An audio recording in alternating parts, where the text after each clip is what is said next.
Sahabat Fresh Juice dimanapun Anda berada, sesaat lagi kita akan mendengarkan Fresh Juice Kamis 24 Juni 2021 bersama Romo Albertus Joni SJ dari Palembang. Selamat mendengarkan.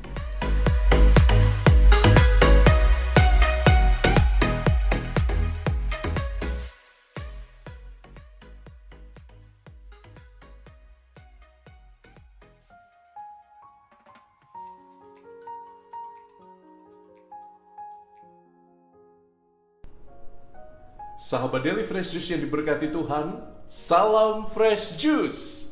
Hari ini 24 Juni 2021 adalah hari raya kelahiran Santo Yohanes Pembaptis.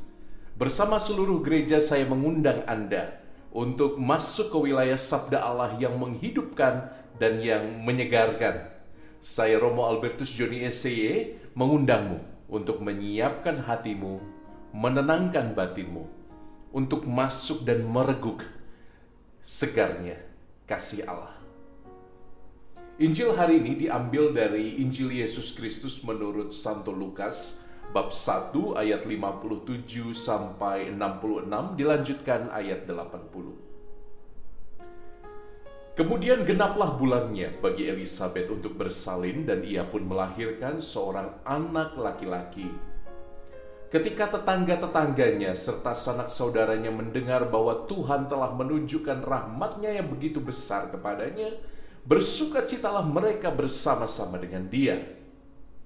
Maka datanglah mereka pada hari yang ke-8 untuk menyunatkan anak itu, dan mereka hendak menamai dia Zakaria menurut nama bapaknya. Tetapi ibunya berkata, "Jangan, ia harus dinamakan Yohanes." Kata mereka kepadanya, "Tidak ada di antara sanak saudaramu yang bernama demikian." Lalu mereka memberi isyarat kepada bapaknya untuk bertanya nama apa yang hendak diberikannya kepada anaknya itu. Zakaria meminta batu tulis lalu menuliskan kata-kata ini, "Namanya adalah Yohanes." Dan mereka pun heran semuanya. Dan seketika itu juga terbukalah mulutnya dan terlepaslah lidahnya, lalu ia berkata-kata dan memuji Allah. Maka ketakutanlah semua orang yang tinggal di sekitarnya, dan segala peristiwa itu menjadi buah tutur di seluruh pegunungan Yudea.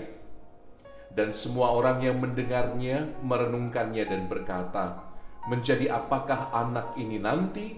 Sebab tangan Tuhan menyertai dia."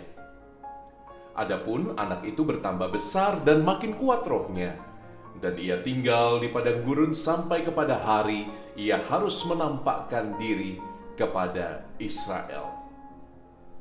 Demikianlah Injil Tuhan. Terpujilah Kristus.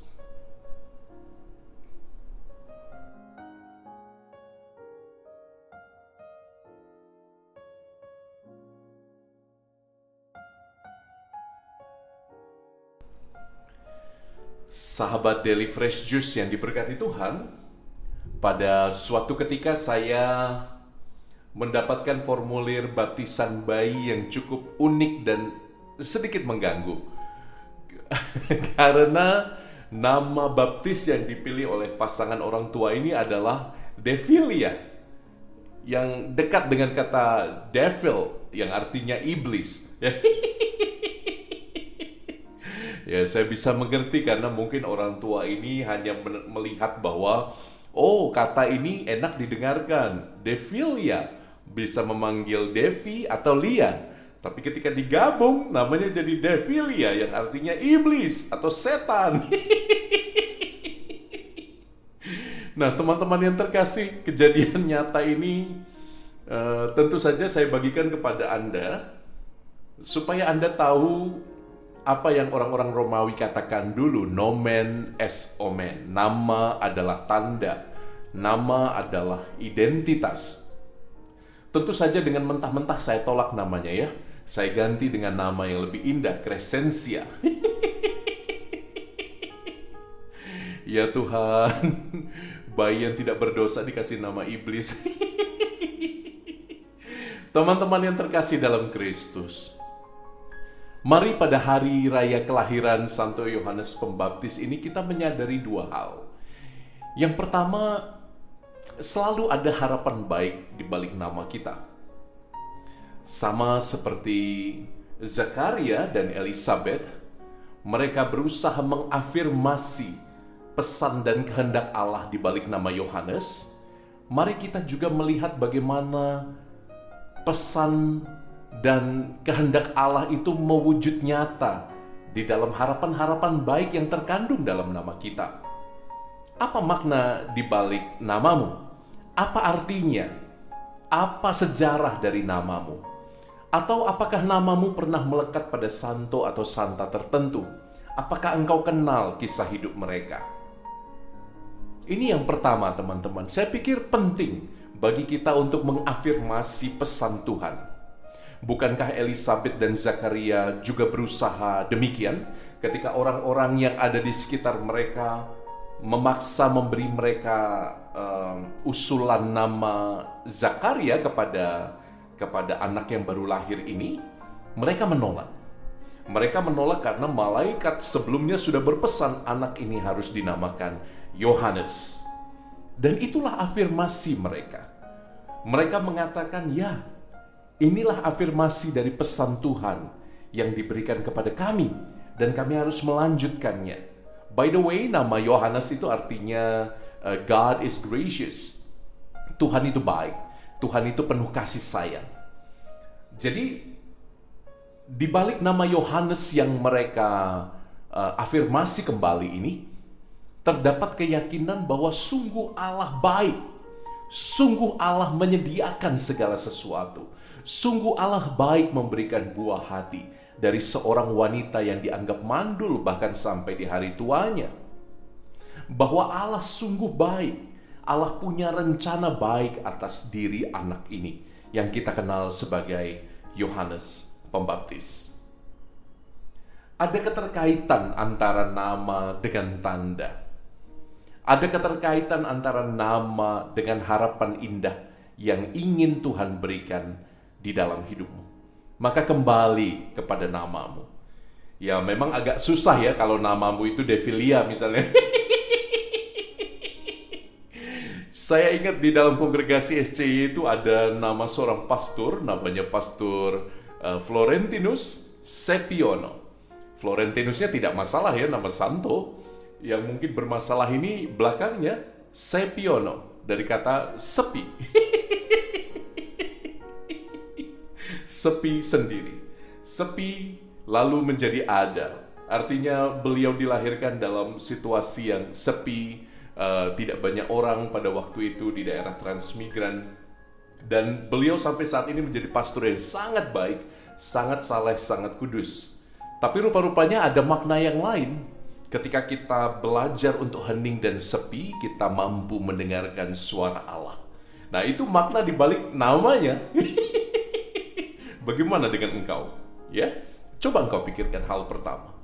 Dan saya lebih-lebih mengundangmu untuk hal yang kedua. Hal yang kedua ini adalah undangan bagimu untuk melihat seberapa jauh tangan Tuhan menyertai engkau dalam hidupmu. Dalam bagian akhir dari Injil yang kita dengar di hari raya ini, kita mendengar orang-orang bertanya, akan menjadi apakah anak ini nanti, sebab tangan Tuhan menyertai dia. Nah, teman-teman yang terkasih, sejak zaman perjanjian lama, ungkapan tangan Tuhan itu sudah ada dan memang dimaknakan untuk mereka yang mengalami kasih sayang Tuhan, yang mengalami pertolongan Tuhan, yang mengalami kuasa dan hadirat Tuhan. Jadi ungkapan tangan Tuhan ini bukan sesuatu yang biasa-biasa saja.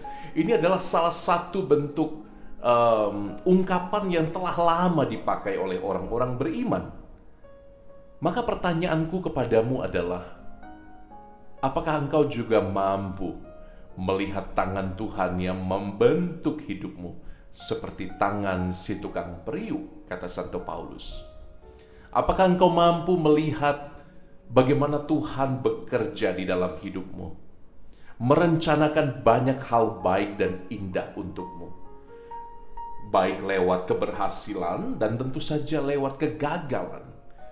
Baik lewat segar bugarnya tubuhmu ataupun lewat penyakit-penyakit yang mungkin sampai hari ini engkau derita, engkau mohon dan tidak kunjung disembuhkan.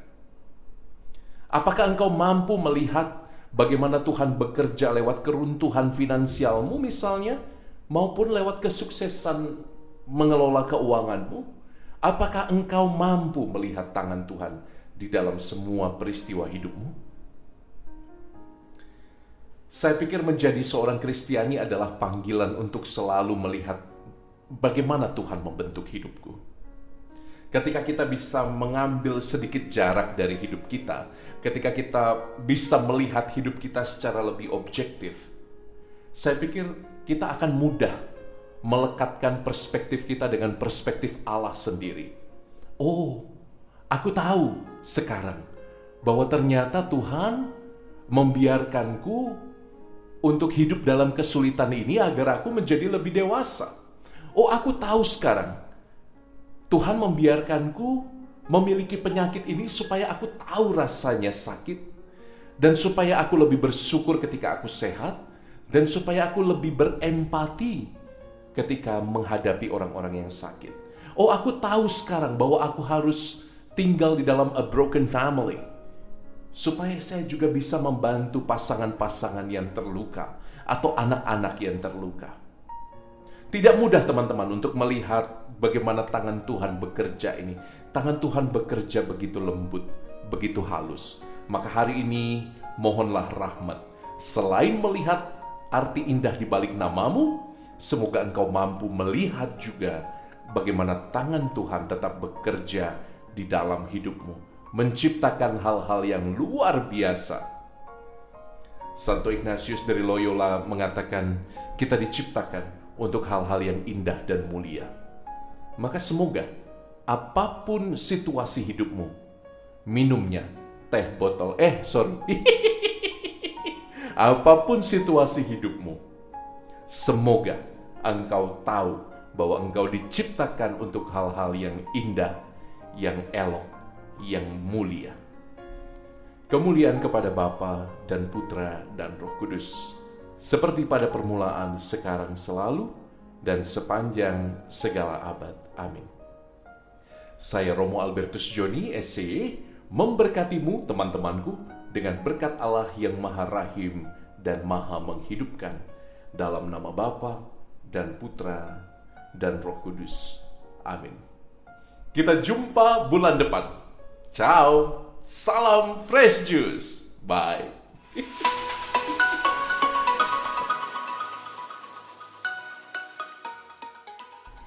Sahabat Fresh Juice, kita baru saja mendengarkan Fresh Juice Kamis 24 Juni 2021.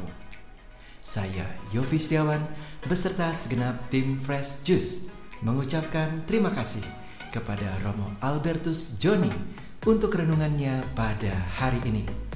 Sampai berjumpa kembali dalam Fresh Juice edisi selanjutnya.